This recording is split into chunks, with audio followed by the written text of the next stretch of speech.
இந்த செய்தியை உங்களுக்காக வழங்குவது அருண் மசாலா. 1983 ஆண்டிலிருந்து தரத்துடன் தன்மை மாறாத அறுசுவை சமையலுக்கான அருண் மசாலா.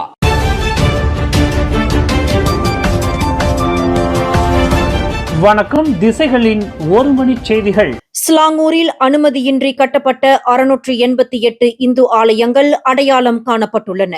ஆட்சிக்குழு உறுப்பினர் வி. பாப்பா ராயுடு தகவல்.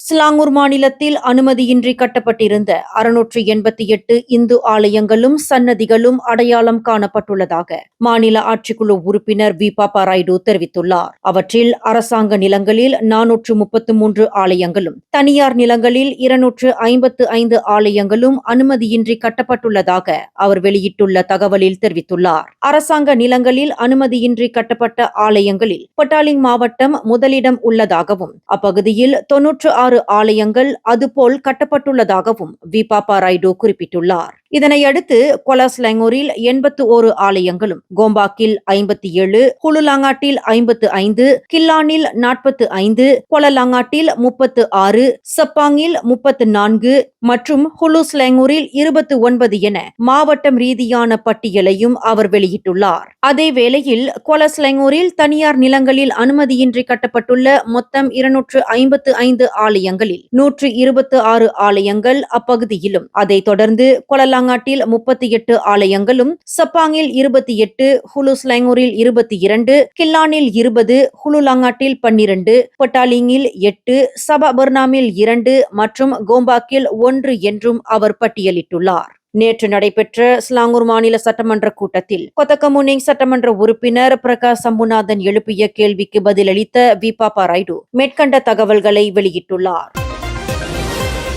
மலேசிய ஊழல் தடுப்பு ஆணையமான SPRM-இன் புதிய தலைமை ஆணையராக டத்தோஸ்ரீ அப்துல் ஹலீம் பின் அமான் நியமிக்கப்பட்டுள்ளார். அப்துல் ஹலீமின் நியமனத்தை மாட்சிமை தங்கிய மலேசிய மாமன்னர் சுல்தான் இப்ராஹிம் அங்கீகரித்துள்ளார். இதனையடுத்து அவரின் பதவிக்காலம் வரும் மே 13ஆம் தேதி முதல் அமலுக்கு வருவதாக அறிவிக்கப்பட்டுள்ளது.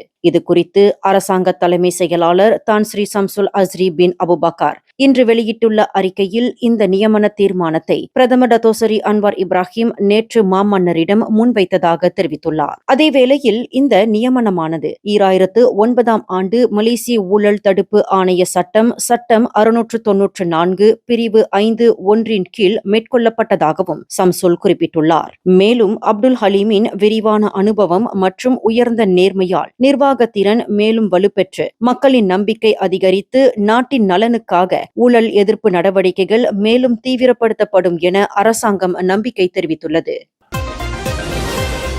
தேசிய அளவிலான மலேசிய தமிழ் பள்ளி தலைமையாசிரியர்களுக்கான இலக்கவியல் தலைமைத்துவம் மற்றும் மடானி கல்வி உருமாற்று கருத்தரங்கம் 2026 மலாக்காவில் 3 நாட்களுக்கு நடைபெற்றது.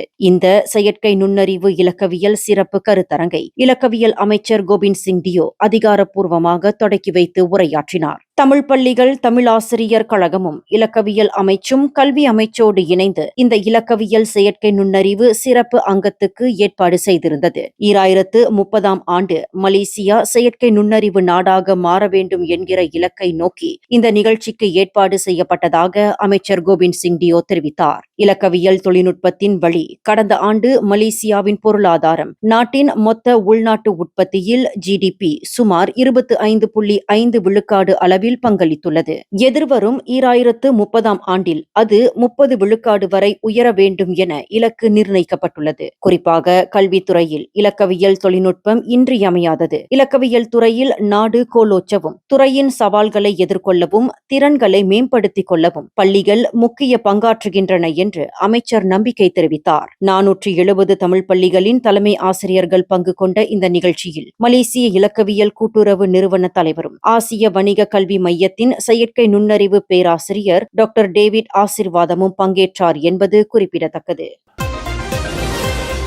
ஜப்பானில் நடந்த கொலை வழக்கில் தொடர்புடையதாக கூறப்படும் ஒருவர் அந்நாட்டு போலீசாரிடம் இருந்து தப்பித்து 7 ஆண்டுகள் ஓடி ஒளிந்த பின்னர் நேற்று மலேசியாவிலிருந்து நாடு கடத்தப்பட்டார். சர்வதேச போலீஸ் அமைப்பான இன்டர்போல் வெளியிட்ட ரெட் நோட்டீஸ் பட்டியலில் இருந்த அந்நபரை ஜப்பான் அதிகாரிகளின் கோரிக்கையின் பேரில் கண்டுபிடித்து கைது செய்து நாடு கடத்த நடவடிக்கை எடுக்கப்பட்டதாக புகிட் அமான் குற்றப்புலனாய்வுத்துறை இயக்குநர் எம். குமார் தெரிவித்துள்ளார். கடந்த ஆண்டு போதைப்பொருள் மற்றும் குடிநுழைவு சட்டமீறல் குற்றச்சாட்டில் அந்த நபரை கிடா மாநில போலீசார் முதலில் கைது செய்ததாகவும் பின்னர் விசாரணையில் அவர் தனது அடையாளத்தை மாற்றி தன்னை மியான்மர் நாட்டை சேர்ந்தவர் என பொய்யாக கூறியிருந்தது வெளிச்சத்துக்கு வந்ததாகவும் எம். குமார் குறிப்பிட்டுள்ளார். இதனிடையே தடயவியல் விசாரணைகள் மூலம் கைரேகை ஒப்பீடு மற்றும் புகைப்படங்களை அடிப்படையாக கொண்டு முக அடையாள தொழில்நுட்பத்தின் மூலம் அந்த நபரின் அடையாளம் உறுதி செய்யப்பட்டுள்ளது. அதேவேளையில் அந்நபரின் மரபணு மாதிரிகள் புகிட் அமான் மரபியல் தரவுத்தளத்துக்கு அனுப்பப்பட்டு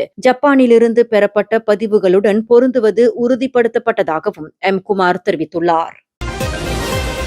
திசைகள் செய்தி ஊடகத்தில் பணியாற்ற விருப்பமா? விற்பனை துறையில் சாதிக்கும் ஆர்வம் கொண்டவரா நீங்கள்? அப்படியென்றால் நாங்கள் தேடுகின்ற நபர் நீங்களாக இருக்கலாம். புதிதாக பட்டம் பெற்றவர்களும் விண்ணப்பிக்கலாம். விண்ணப்பதாரர்கள் சொந்த வாகனத்தை கொண்டிருக்க வேண்டும். மின்னஞ்சல் admin@திசைகள்news.com.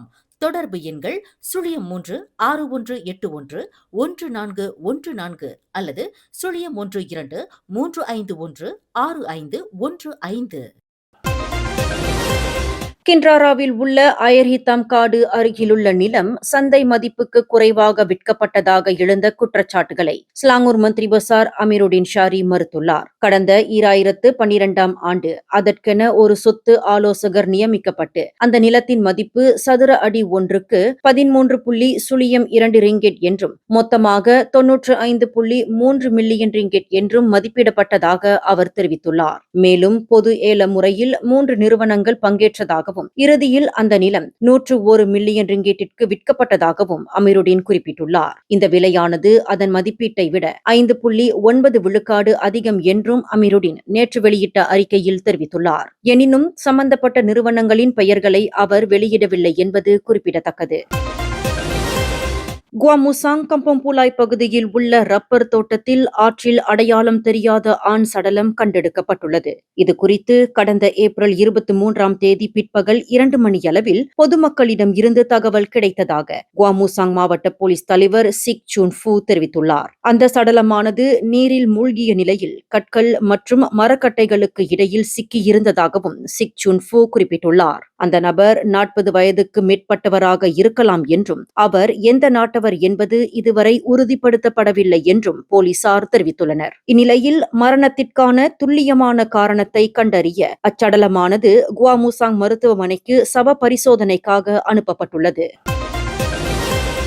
புகிட் மர்தாஜாமில் 3 குழந்தைகளுடன் மோட்டார் சைக்கிளில் பயணம் செய்த தாய் ஒருவர் விபத்தில் கடுமையாக காயமடைந்த நிலையில் அவரின் 2 வயது குழந்தை உயிரிழந்தது. இச்சம்பவம் நேற்று காலை சுமார் 7:45 மணி அளவில் ஜலான் சுங் பான் கெங் என்ற இடத்தில் நடந்தது. அப்பெண் ஓட்டி சென்ற மோட்டார் சைக்கிள் திடீரென கட்டுப்பாட்டை இழந்து வழுக்கி சாலையோர கல் தடுப்பில் மோதியதாக சபராங்புராய் தங்கா மாவட்ட போலீஸ் தலைவர் ஹெல்மி அரிஸ் தெரிவித்துள்ளார். இந்நிலையில் இவ்விபத்தில் 7 வயது குழந்தைக்கு லேசான காயங்கள் ஏற்பட்டுள்ள நிலையில் 5 வயது குழந்தைக்கு காயம் எதுவும் இல்லை என்பது உறுதிப்படுத்தப்பட்டுள்ளது. விபத்து நிகழ்ந்த நேரத்தில் அந்த தாய் தனது குழந்தைகளை பள்ளிக்கு அழைத்து சென்று கொண்டிருந்ததாக நம்பப்படுகிறது. காயமடைந்தவர்கள் புகிட் மர்தாஜா மருத்துவமனையில் சிகிச்சை பெற்று வருகின்றனர்.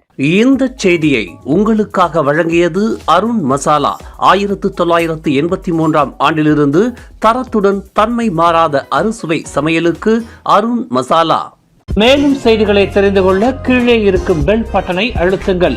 உங்கள் மகிழ்ச்சியை வெளிப்படுத்த லைக் மற்றும் ஷேர் செய்யுங்கள். தொடர்ந்து திசைகளோடு இணைந்திருக்க சப்ஸ்கிரைப் செய்யுங்கள்.